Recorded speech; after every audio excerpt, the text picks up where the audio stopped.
వాహన గండం వాహన యోగం. 4వ స్థానంలో శుభగ్రహాలు ఉంటే వాహన యోగం, లగ్న శుభులుగా.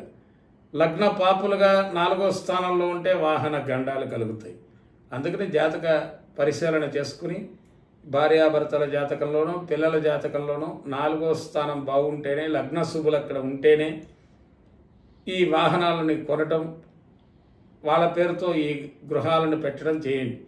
అలా కాకోకుండా కనుక ఏదో డబ్బులు ఉన్నాయి కదా అని వెళ్ళి కొనుక్కొచ్చేస్తే ఆ 4వ స్థానం బాగోనప్పుడు, ఆయా దశ కానప్పుడు ఖచ్చితంగా వాహన గండాలు, వాహన ప్రమాదాలు, వాహనం దాని మీద నుంచి వచ్చే రూపాయి వీడి తినపోగా భార్య మంగళసూత్రం మినహా మిగతా నాంతాడు ఇవన్నీ అమ్మి కడుతూ ఉంటాడు ఈ వాహనానికి. అది గమనించుకుని జాగ్రత్త వహించండి.